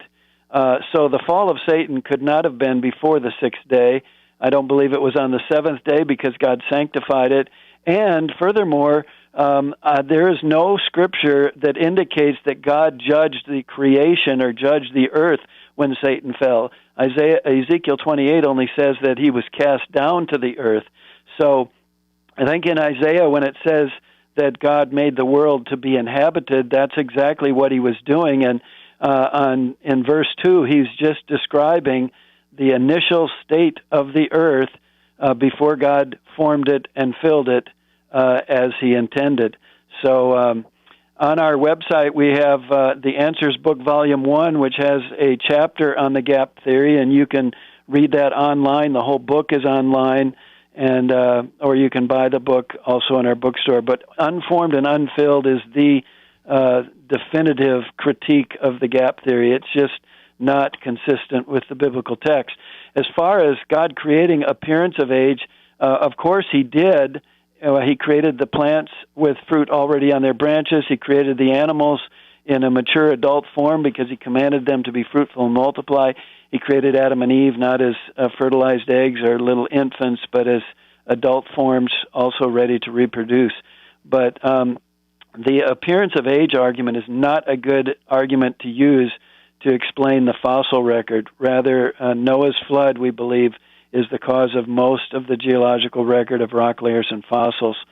So that's some thoughts on the problem with the gap theory. And one more point I might just mention, as you go to answersingenesis.org, their latest post here just came out today. Do varves, tree rings, and radiocarbon measurements prove an old Earth? So even as you go there and want to read some of the books, some of the blog posts there will be helpful as well. Well, Terry, it's just been a great program, and I really want to commend you and the other authors for this book, Searching for Adam, Genesis and the Truth About Man's Origin. I would imagine some people can find it in the local bookstore. It's published by Master Books, but if not, then go to Answers in Genesis. We have a link there as well so that you can learn a little bit more about this issue, and you've done such a good job, and want to thank all the work that you do there at Answers in Genesis. Well, great to be with you, Kirby. I appreciate your interest in the book and hope that it will be a great encouragement to God's people and a challenge to those who have maybe felt that they have to cave in to the pressure from the evangelical or from the evolutionist scientific majority. Well, again, we've had Ken Ham and Bodie Hodge, and of course today we have Terry Mortenson and all sorts of people from Answers in Genesis. So go there and find out some more information. And again, I want to thank you for giving us an hour today here on Point of View. Let me just mention real quickly before we run out of time that you can find all the links to the information that we provide for you on the website, pointofview.net. You can find my viewpoints, commentary, video, and again, as I mentioned, I hope you might join with us in our Alaska cruise in August. So go to the website, pointofview.net. If you can go there and click on the button that says donate and help us out, we would appreciate that as well. And now, Kirby Anderson. If you've listened to Point of View, you know that we talk about Islam and oftentimes do a comparison of Islam to Christianity, and that's some of what we're going to be doing today. It is something that is difficult to do in this politically correct environment where we sort of just say that all values are relative. There's really no difference between religions, and as you will find out as we go through this conversation in this first hour today, there are striking differences between what the Bible teaches and what the Quran teaches, between what are the kind of standard Islamic values and Christian or biblical values. So this is certainly a very important topic and one that we're going to focus on for this first hour. We're going to bring back to the microphone here Nonie Darwish, a human rights activist, an individual that you perhaps best know her for when I think we interviewed her years and years ago on her book, Now They Call Me Infidel. Since then, of course, there have been all sorts of other excellent books that she has put together, Israel and the War on Terror, Cruel and Unusual Punishment, The Devil We Don't Know. But the focus today will be on this new book published by Regnery, Wholly Different, Why I Chose Biblical Values Over Islamic Values. And joining us now by phone, Nonie Darwish. Thank you for joining us once again here on Point of View. My pleasure, Kirby. Thank you. We have certainly followed your career over the years. Matter of fact, one of the people on our roundtable was Debbie Georgiadis. I think you actually did an interview with her on her radio show just the other day. And we have certainly watched you on videos. We've quoted from your books and articles and those kinds of things. But this one, I think, is perhaps one of the most important because it really helps us see the difference between biblical values and what the Bible teaches versus Islamic values and what the Quran teaches. And you've got some excellent charts that we're going to work our way through, and I would encourage some of our listeners, if they would like to teach in their classes about this is just an outstanding book to be able to begin to help people see the striking difference between those two worlds, a world, of course, you've been in both as a child and now as an adult, right? Absolutely, and most Americans really consider Islam an Abrahamic religion. So they believe that they probably carry the same values, and if only terrorism is removed, then it should have no problems. But Islam is not does not have the values of the Bible. In fact, it's totally opposite to biblical values, and that is very important because the problem really is a lot more than just ISIS. And again, one of the things you start the book with is there's been kind of a push to try to meld all these together under sort of Abrahamic religion. So that would be Jews, Christians, and Muslims. But early on, you take us into just something as simple as sin nature, and that is a remarkable difference. And whether Jesus died for you or whether you have to die for Allah. But for our listeners who maybe are not familiar with your testimony, talk a little bit about that transformation, because as an individual that lived in Cairo and Gaza, who had a father who was lieutenant general, talk about your, if you will, spiritual pilgrimage in that regard. Yeah, I was born a Muslim, and I grew up in the war zone of Gaza. The mission of my father was to destroy Israel. And he was an Egyptian intelligence officer, high-ranking, and he died in the jihad against Israel. He was killed by Israel, and I blamed Israel because that's my country. Said that's what they told me.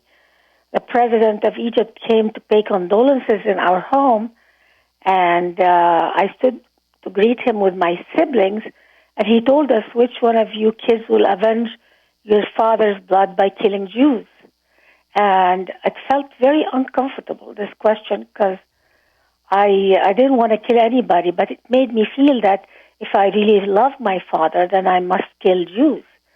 And that is the highest proof to Allah that I am worthy of going to heaven.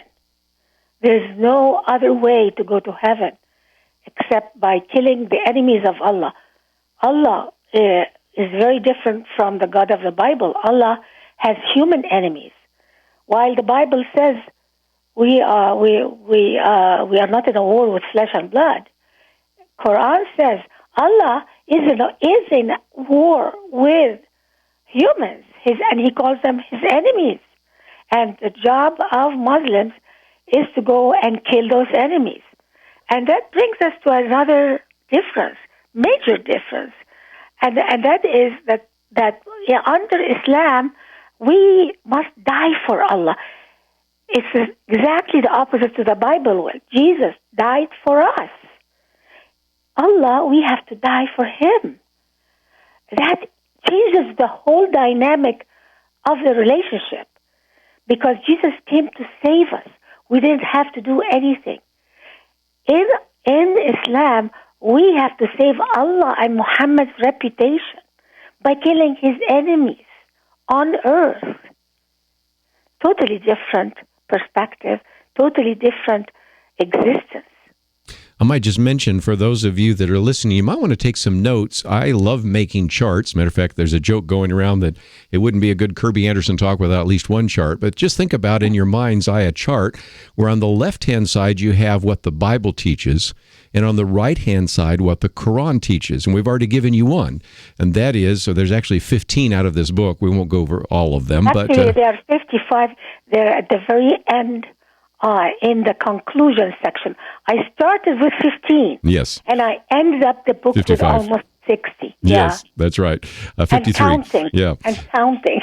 So again, we're not going to go through all 50 of those either, but and we won't even go through all 15 that you have in the beginning of the book. But on the left-hand side, put Jesus died for us, and on the right-hand side, we must die for Allah. And you can begin to create a chart.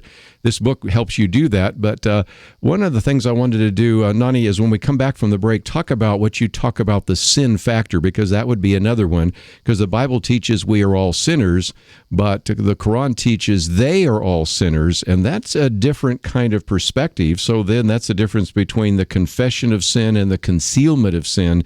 And it's just a great illustration of, just apart from, as you mentioned just a minute ago, the concern over terrorism, which is a valid concern, there are just striking differences between the Bible and Quran. And if you've been watching some of the PBS specials lately, there has been such an attempt to try to blur any distinctions between the major religions, especially the distinction between Christianity and Islam. So that's why I think that you will really appreciate this book. It is entitled Wholly Different: Why I Chose Biblical Values Over Islamic Values, and it is published by Regnery, about 300 pages. And again, by the time you get to it, you end up really with 53 different differences, but we'll just talk about a few of those top 15 that are very helpful in terms of understanding the difference.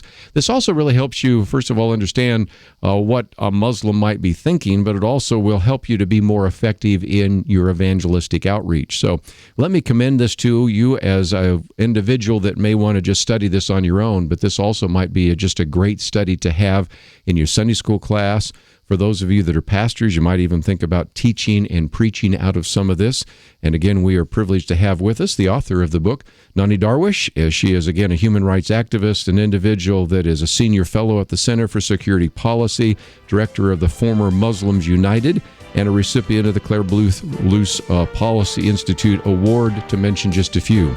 We'll come back and talk more about some of the things in her book right after this. You're listening to Point of View.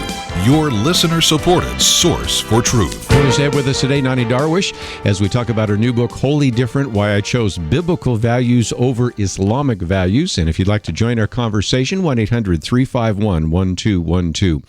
One of the stark differences between Christianity and really even Jewish and Christian views about sin and Islamic views has to do with this issue of who is a sinner and how you address it. And you, Nonie, talk about the difference between this idea that we are all sinners and they are sinners, the difference between judging the individual sin versus judging the sinner, the difference between the confession of sin and the concealment of sin. Talk about that, because there is really one of the most important watersheds, how Islam deals with sin compared to the way Jews and Christians deal with sin.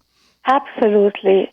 This is so prominent. When I came to America and I attended church for the first time, I was shocked at the concept of we're all sinners. In fact, it made me feel so comforted. It was comforting because it felt like we're really human and we all sin equally. But this is so opposite to what Islam talks about sin. Islam looks at sin like collectively, like they are sinners. The outside world is sinners. Jews and Christians. It's somewhere out there. It doesn't look at it within like Christianity and, the biblical values. And I remember when I was a child in my, Islamic studies classes, I was told Jews and Christians admitted their sin in their Bible. And that is why Islam came to show them the way, because they keep admitting they are sinners. So just the fact that Jews and Christians talk about their sin and about redemption and about being better people, self-control, looking within, all of this is used by Islam as a weapon against Jews and Christians. Muhammad totally did not understand the Bible. He, instead of appreciating, admitting sin and asking for forgiveness and cleansing oneself from sin, he really regarded it as an admission of being evil. Mm-hmm. And that is why he has assigned the job of fixing Jews and Christians to Muslims. We are supposed to fix Jews and Christians to make them stop sinning. And also there's a sense of weakness too, because I've looked in the prisons, I've written about this as well, and oftentimes what they'll say is, well, Christianity is for weak people that have to admit that they've got weakness, they've got sins, but you're a strong person, and you don't have to accept all of that. And so it's also an evangelistic technique that says that because you admit that you're a sinner, you're really a weak person, and you're really a strong person. You can actually deal with this yourself. You don't need someone else to help you. It's a sign of strength. And also, it's a sign of a culture that is accepting of second chances.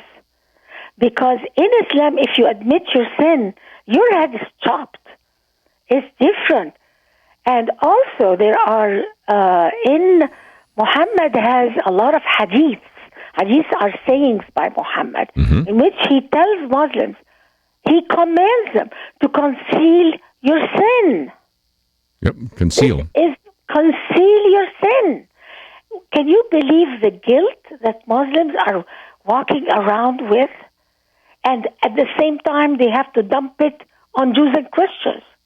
Now, this might explain why all this anger and hatred that the West doesn't understand. And they really think that Muslims are just misunderstanding their religion. And it's not. They are fully understanding it. They cannot even talk about their own sin. All they can talk about is the sin of others. And not only is Muhammad allowing to conceal sin, but when non-Muslims started criticizing Muhammad for having committed a lot of what we in the Bible call sin, like murder, Muhammad has murdered with his own hands. He killed. He took sexual slaves. He was involved in many aggressive wars, offensive wars, battles, and he took the property of others that he killed. And also, he married a girl who was 6 years old when he was 52. And he consummated the marriage when she was 9. So by all standards, even by Arabian Peninsula standards at the time, this was not holy. So Muhammad and Islam created another theory for sin, which is immunity from sin. In Arabic, it's called ma'soom. Muhammad has immunity from sin. The top sheikhs are immunity from sin. And because you created this theory of immunity from sin, most Arab and Muslim leaders call themselves, we are immune from sin. So you are living in a society where the top people feel entitled to sin and nobody should criticize them. And that is horrendous. When Muhammad gave himself and his top followers immunity from sin, the caliphs are all immune from sin. So he has hurt his community because he did not live a life that he's preaching. For instance, he was preaching only up to 4 wives for men. Now, and he had 11. Mm-hmm. So that he's immune from sin. He's above the law. And that's why there is lawlessness wherever you go in the Muslim world. Everybody wants to be like Muhammad, immune from sin. So who are the bad people? The Christians and the Jews. What a recipe for disaster. And that is why when Jesus, I saw the character of Jesus, and he applied to himself as when he was living among people, he applied everything he preached to himself.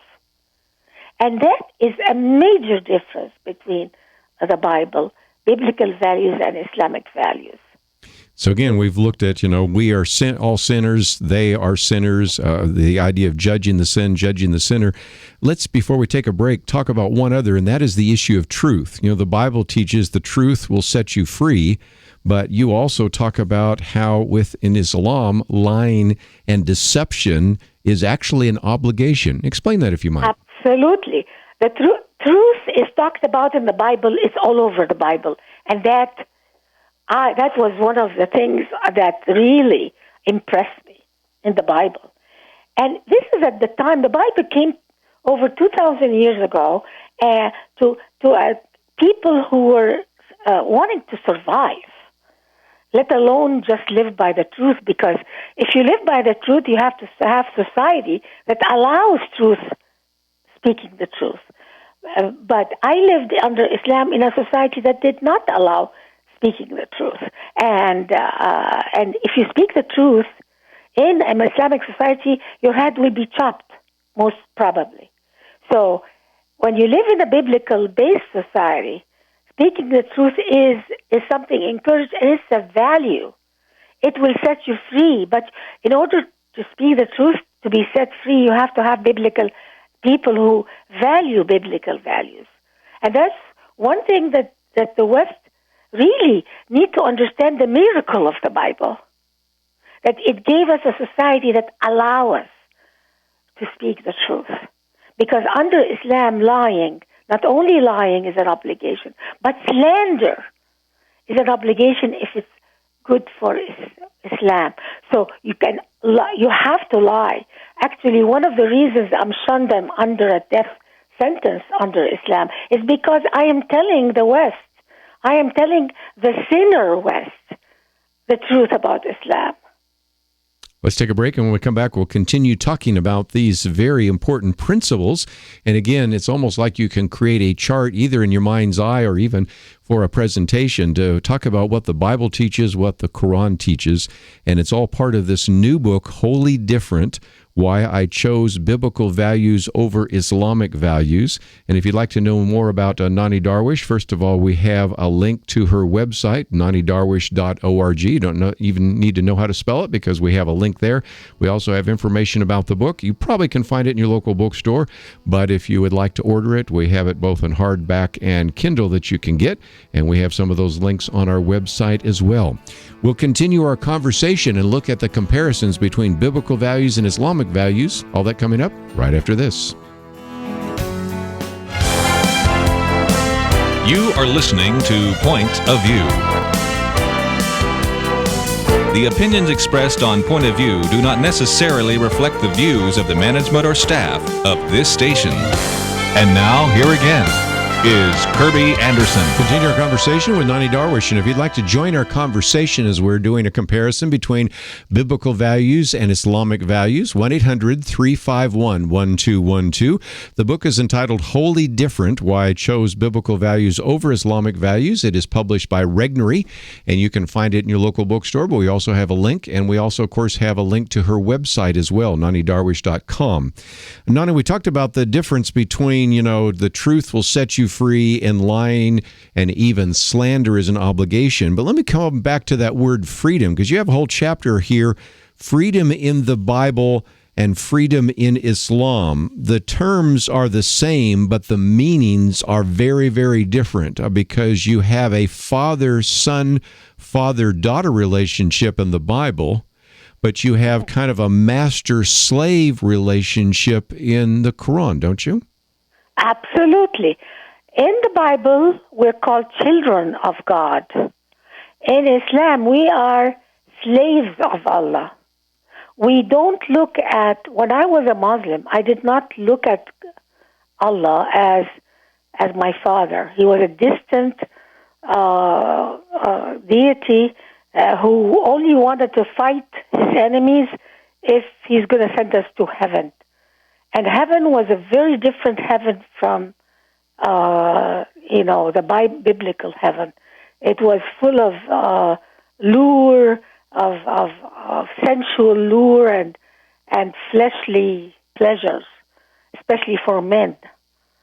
And so it's,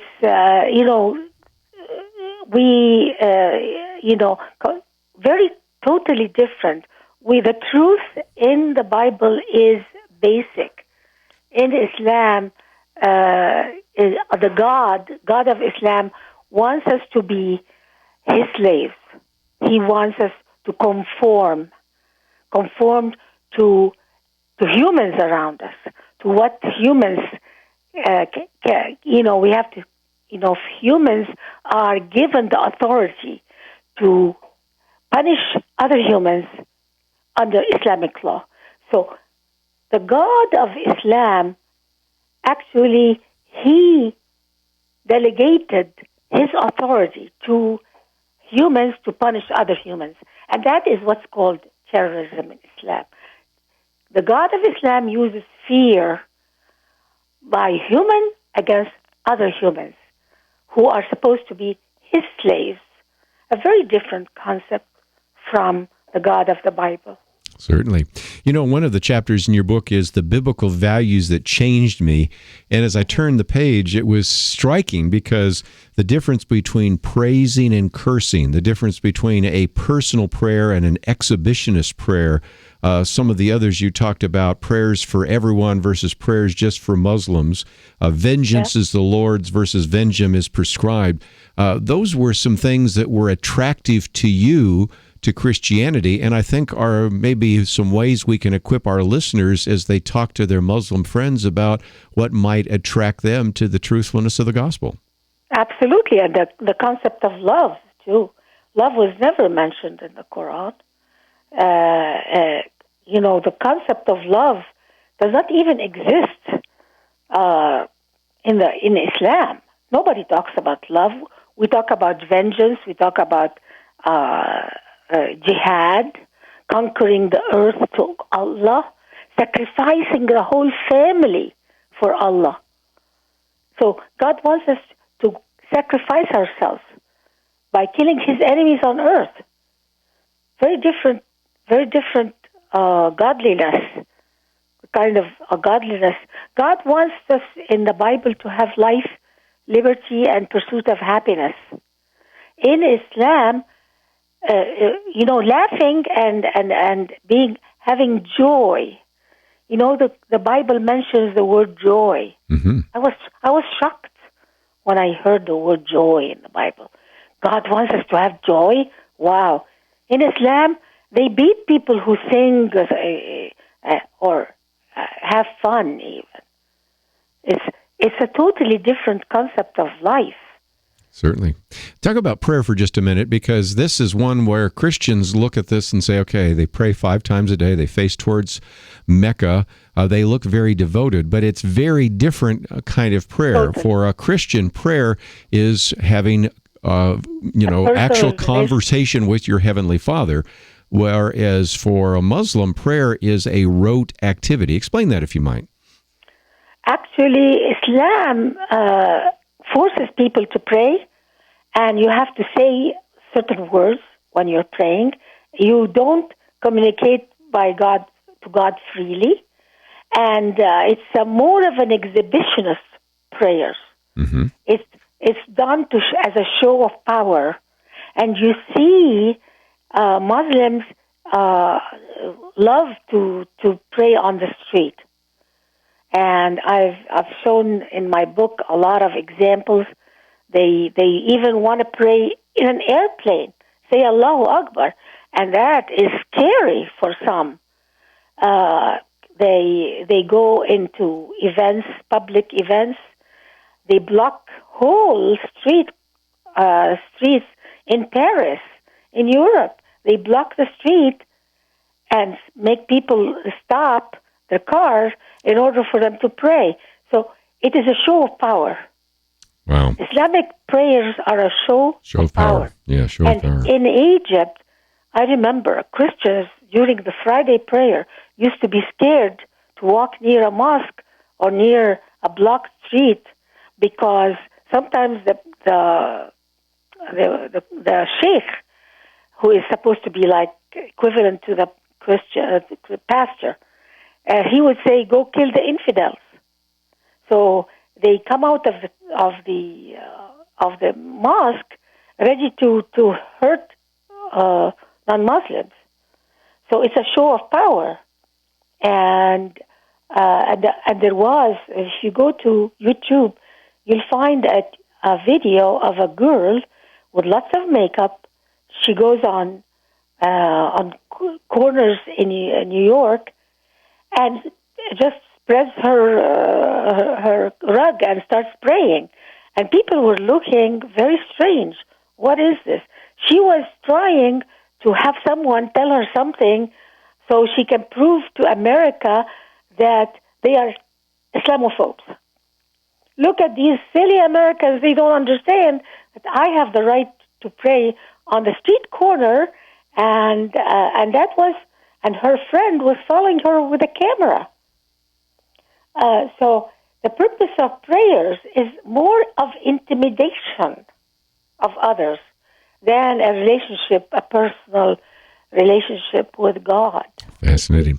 Let me take one more before we take another break, and that has to do with the fact that you're a human rights activist, and you make a real distinction between the difference between a Judeo-Christian foundation, which upholds human rights and gives you the freedom of religion and speech, and the idea that all are created equal, those kinds of ideas which are really foundational to Western culture, versus sacrificing human rights. And there is a real stark difference on human rights, aren't there, in terms of the Bible and the Quran? Absolutely. Islam is the only religion on earth that kills anybody who leaves it. And also, being a Muslim is not by choice. When I was born, my birth certificate was stamped Muslim. And whether my parents wanted it or not, it's a relationship with the state. Being a Muslim is a relationship with the state. And if you leave Islam, the state has to kill you because it's considered a crime against the state. And that is very different. That is not religion, according to Western definition of religion. And religion is not supposed to kill you if you leave it. And that is the big problem to solve for the West, who is condemning anybody who says, let's vet Muslims before they come to America, because they regard it as a religion. Let's take a break, and when we come back, we'll continue our conversation with Nonie Darwish. If you'd like to join us, let's open up the phones, 1-800-351-1212, as we are talking today about her new book, Wholly Different, Why I Chose Biblical Values Over Islamic Values. We'll come back and talk a little bit about feminism in particular, because there is a real difference between a biblical view of women, a secular view of women, and an Islamic view of women. And then her last chapter is My Kingdom is Not of This World versus Islam and the Caliphate, and in particular, Islam, a rebellion against the Bible. Just a couple of other great pieces of material in this book. There are so much more that we haven't had a chance to cover, but if you would like to know a little bit more, you can visit our website, pointofview.net. If you would like to join our conversation, 1-800-351-1212. We'll take your calls on Islam right after this.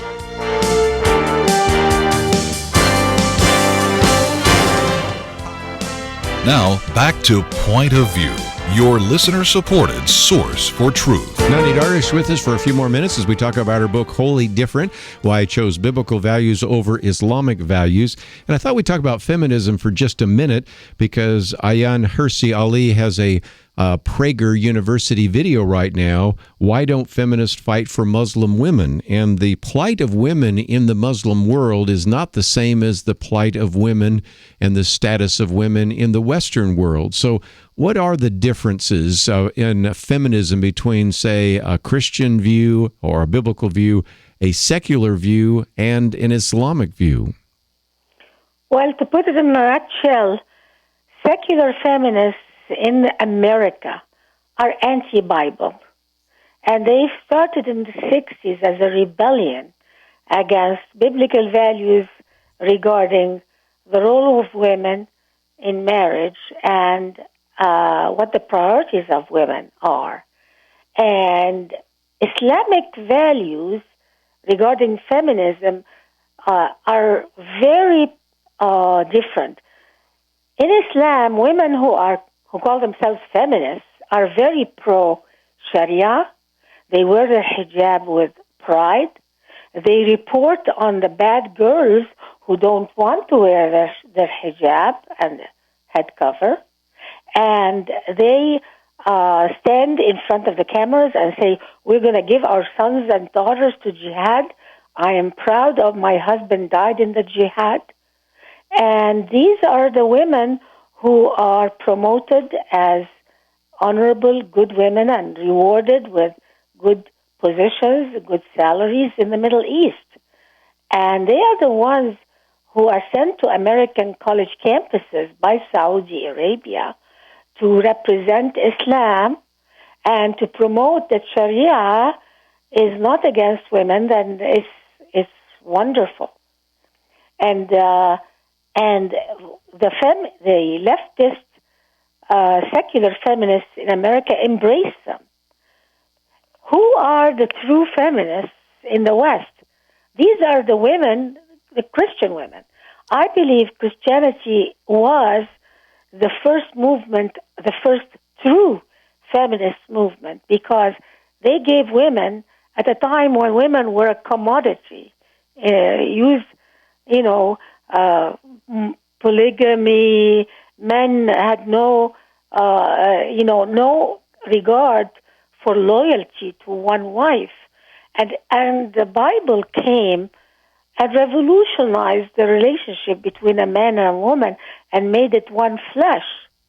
I believe that Jesus brought us the first feminist movement ever for the benefit of women, and actually limited men from being polygamous to being loyal to one wife. Islam came 600 years after Jesus, after the Bible, as a rebellion against biblical values. as a rebellion against one man, one woman, a marriage. Islam is very similar to now to the values of the liberal, progressive, anti-marriage left. In that sense, really, Islam came as a rebellion against the biblical family unit.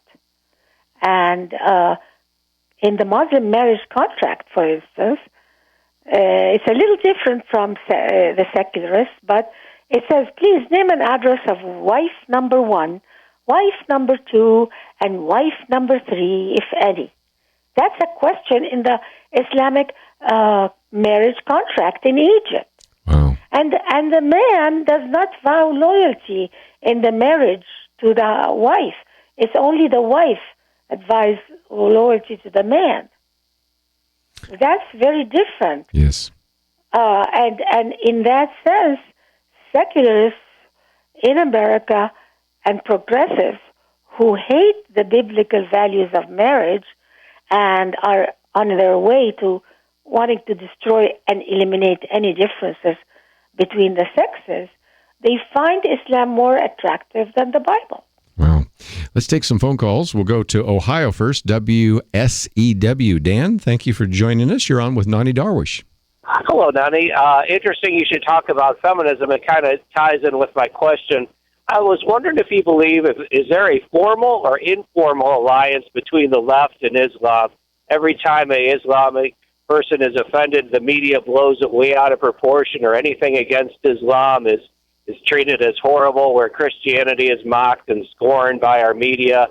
You know, they claim to be for gays, but they ignore the fact of Islam being radically against the gay rights. And it seems like, exactly. It's very frustrating that the left in America and the media and actually the Democratic Party has become the party of Islam.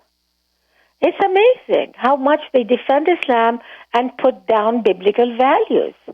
And I believe that 600 years after the Bible, Islam came as a rebellion against biblical values and against the Ten Commandments. And today we have a rebellion against the Bible in the West in a much very similar to the Islamic rebellion against the Bible. And we have to look at it from that angle. It's very sad because the left, that supposedly stands for free speech and freedom of religion and women's rights, they are embracing Islam. And when they attacked when the terrorists in Florida attacked the gay nightclub and killed 50 gay people, they just hushed it. They didn't want to say it was a Muslim who did that. And that makes me really doubt if secularists in America even care about gays as they claim. Well, again, your book has a whole section, as you just alluded to, on a rebellion against the Ten Commandments, of course, a rebellion against the Bible, sections on feminism, which we just talked about briefly, the family, and much more. But just before we run out of time, let's talk about what is on your website, because, Nonie, we have a link to your website, noniedarwish.org, and it's a great place for all sorts of articles that you've written. So talk about what they will find when they land on your website. Well, if they want to contact me, they can contact me through my website or Facebook. I'm on Facebook and Twitter under Nonie Darwish. And I have regular articles published. And if they have any questions, so please contact me. I'll be very happy to explain, because I really want the American people to understand what's at stake. And it's a lot more than ISIS. Well, it certainly is. And again, we do have on our website a link to your Twitter account, your Facebook account, the website, as well as information about the book and all the rest. So, Nonie, we certainly appreciate the work that you've done over the years, starting with, of course, Now They Call Me Infidel, and all the way up to this new book, Wholly Different, Why I Chose Biblical Values Over Islamic Values. Yeah, quick. My book also comes in an audio version and in a CD version. So So if somebody drives a long distance and they want the CD or want to listen, and I have narrated the book. Very good.